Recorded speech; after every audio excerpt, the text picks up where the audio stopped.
Terima kasih atas kesempatannya. Kami dari kelompok 9 akan mempresentasikan materi tentang konsekuensi ekonomi dan teori akuntansi positif. Saya Rahmila Deswinta dengan NIM 2017-310604 dengan rekan saya Nurul Anissa dengan NIM 2017-310653, Muhammad Hafiz 2017-310657 dan Sukmawati Subagio Putri dengan NIM 2017-310686.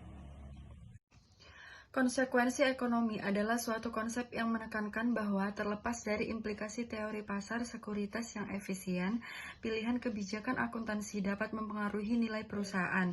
Inti dari gagasan mengenai konsekuensi ekonomi adalah kebijakan akuntansi perusahaan dan perubahan dalam kebijakan tersebut penting, terutama bagi manajemen dan juga bagi investor yang memiliki perusahaan, karena manajer dapat mengubah operasi perusahaan berdasarkan perubahan kebijakan akuntansi.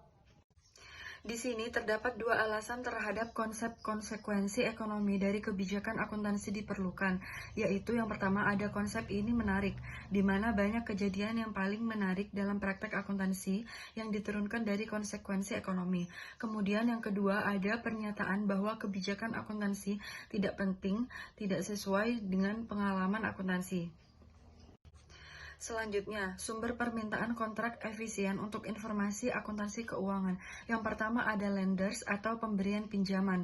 Kontrak utang merupakan sumber keuangan yang penting bagi perusahaan. Keamanan tertinggi untuk pemberi pinjaman adalah kinerja masa depan perusahaan. Kemudian yang kedua ada shareholders atau pemegang saham. Kenaikan sumber kontrak efisien pada permintaan kebijakan akuntansi juga diperoleh dari pemegang saham untuk melindungi diri dari eksploitasi oleh manajemen. Sampai batas tertentu, eksploitasi dikendalikan dengan mendasarkan manajer kompensasi pada beberapa ukuran kinerja manajemen. Kemudian ada kebijakan akuntansi untuk kontrak efisien. Yang pertama ada reliability atau keandalan.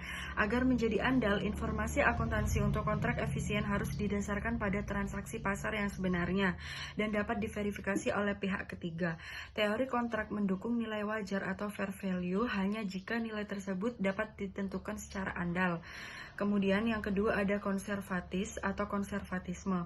Kontrak efisien memiliki syarat konservatisme untuk menyediakan sistem peringatan dini dari kesulitan keuangan yang akan datang dan menciptakan understatement sistematis nilai aktiva bersih dengan menyediakan batas bawah aktiva bersih untuk membantu pemberi pinjaman dalam mengevaluasi keamanan pinjaman mereka. Untuk selanjutnya akan dijelaskan oleh rekan saya. Terima kasih. Terima kasih atas kesempatannya. Saya Nurul Anissa dengan NIM 2017-310653. Di sini saya akan melanjutkan presentasi dari rekan saya. Yang pertama, kekakuan kontrak atau kontrak rigidity. Menurut sifatnya, kontrak akan sulit berubah. Dengan kata lain, kontrak bersifat kaku dan juga banyak kontrak yang bersifat jangka panjang, seperti kontrak utang. Jika kontrak jangka panjang tergantung pada variabel akuntansi, maka ada kemungkinan bahwa standar akuntansi akan berubah selama masa kontrak. Perubahan tersebut dapat mempengaruhi nilai perjanjian, sehingga meningkatkan kemungkinan pelanggaran. Misalnya, standar baru untuk pengakuan pendapatan atau kerugian pengakuan kredit awal dapat mengurangi laba yang dilaporkan sehingga meningkatkan utang rasio ekuitas dan mengurangi waktu rasio bunga. Selanjutnya, pilihan saham karyawan atau employee stock option. Bidang di mana konsekuensi ekonomi tampak jelas.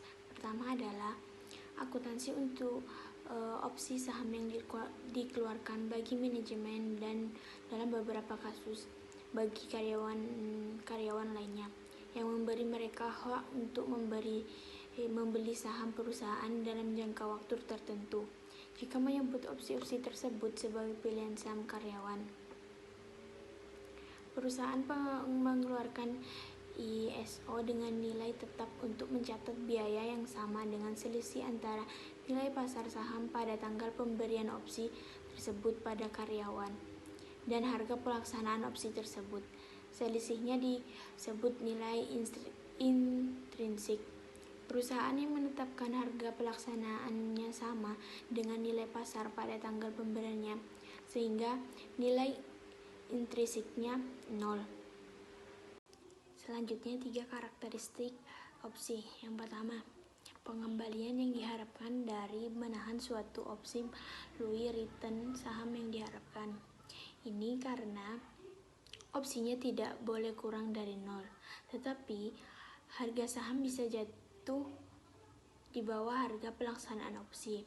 Akibatnya, risiko netral karyawan biasanya tidak akan menjalankan ESO sebelum jatuh tempo.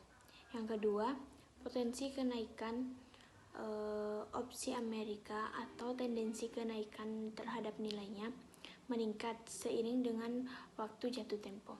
Semakin lama waktunya, semakin besar kemungkinan bahwa selama interval ini, harga saham yang mendasarinya akan lepas landas, membuat opsi lebih berharga. Latihan awal mengorbankan beberapa potensi kenaikan ini. Yang ketiga, jika opsi deep in the money, artinya jika nilai saham dasar jatuh lebih tinggi daripada harga exercise price, maka hasil dari menahan opsi tersebut dan probabilitasnya sangat mendekati hasil dan probabilitasnya dari menahan saham dasarnya. Ini karena untuk opsi uang yang jauh probabilitas harga saham jatuh di bawah harga pelaksanaan rendah. Kemudian, setiap realisasi harga saham selanjutnya membedakan efisiensi dan peluang dalam kontrak.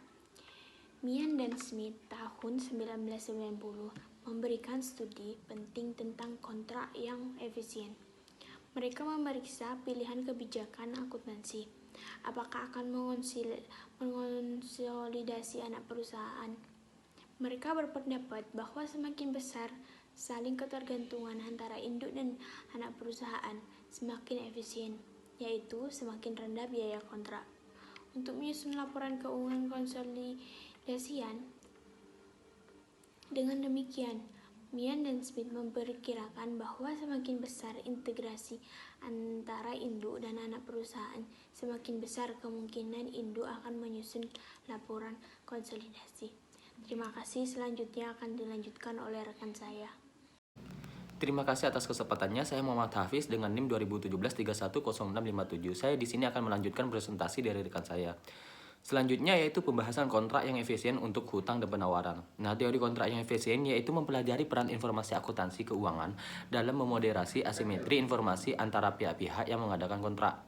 Nah, ini memprediksi bahwa pelaporan kepada pemberi pinjaman dan pelaporan tentang penata layanan manajer adalah sumber penting permintaan informasi akuntansi keuangan sebagai perlindungan terhadap keuntungan informasi orang dalam manajer dan kemungkinan kelalaian. Nah, teori tersebut menegaskan bahwa pilihan kebijakan akuntansi yaitu bagian dari kebutuhan perusahaan secara keseluruhan untuk mencapai kontrak yang efisien dan tata kelola perusahaan. Nah, implikasi signifikan dari teori kontrak yang efisien adalah bahwa kebijakan akuntansi memiliki konsekuensi ekonomi.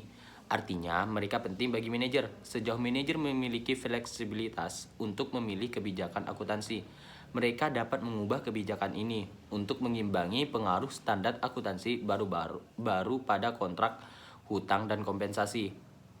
Selanjutnya yaitu kontrak implisit. Nah, yang pertama definisi dan bukti empiris. Nah, yang kedua yaitu sebuah permainan non-komparatif periode tunggal. Nah, yang ketiga yaitu sebuah game multi periode berbasis kepercayaan. Nah, yang keempat yaitu ringkasan kontrak implisit. Selanjutnya yaitu definisi dan bukti empiris. Nah, dalam banyak situasi, perusahaan dapat menyadari manfaat dari kontrak yang efisien tanpa benar-benar mengadakan kontrak formal. Nah, selanjutnya itu profitabilitas yang konsisten. Nah, terutama jika disertai dengan lingkungan informasi yang transparan, menciptakan kepercayaan pelanggan, pemasok, dan investor yang memberi penghargaan kepada perusahaan dengan harga produk yang lebih tinggi, persyaratan pembelian yang lebih baik, dan biaya hutang dan modal ekuitas yang lebih rendah daripada yang mereka berikan kepada perusahaan dengan kualitas pelaporan yang lebih rendah. Nah, hubungan berbasis kepercayaan seperti itu disebut kontrak implisit. Nah, ketika perilaku masa lalu perusahaan menciptakan ekspektasi yang valid dari pihak luar bahwa perusahaan akan terus berperilaku dengan integritas. Nah, kontrak implisit juga disebut kewajiban konstruktif. Selanjutnya itu sebuah permainan komparatif periode tunggal. Nah, permainan komparatif ini memodelkan interaksi kompetitif dari dua atau lebih pemain rasional.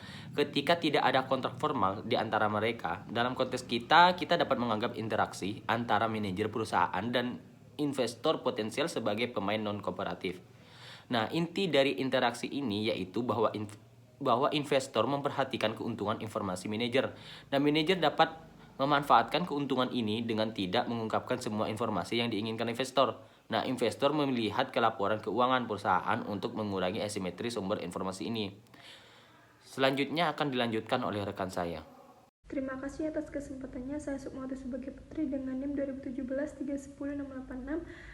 Saya akan melanjutkan presentasi dari rekan saya, yaitu sebuah game multi-periode berbasis kepercayaan.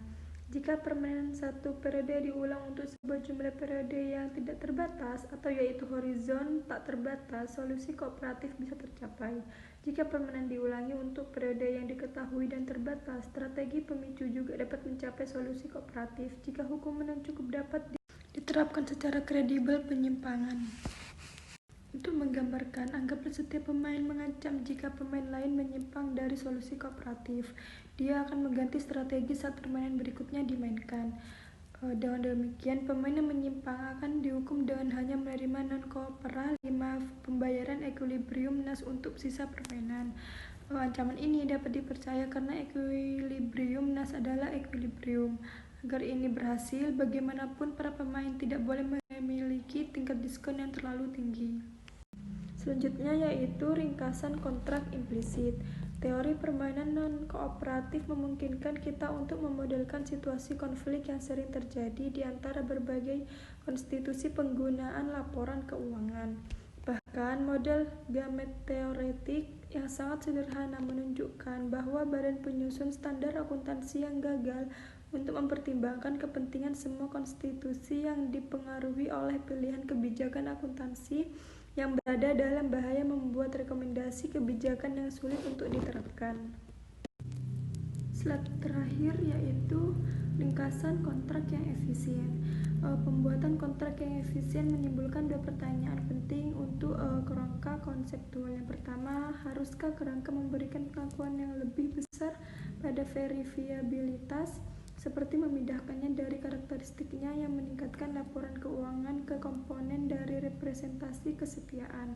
Dan yang kedua, sejauh mana laporan keuangan harus menyediakan sistem peringatan dini untuk memperingatkan debtholders akan kemungkinan kesulitan keuangan perusahaan. Penelitian empiris telah melaporkan bukti dari kontrak yang efisien dan perilaku manajer oportunistik. Meskipun penting bagi akuntan untuk menyadari kemungkinan oportunisme manajer, bukti kontrak yang efisien menunjukkan bahwa adalah mungkin untuk menyelaraskan kepentingan manajer dengan kepentingan investor. Di bab berikutnya, beralihlah ke pertimbangan tentang bagaimana kesejajaran ini dapat dicapai. Sekian presentasi dari kelompok kami. Kurang lebihnya mohon maaf. Wassalamualaikum warahmatullahi wabarakatuh.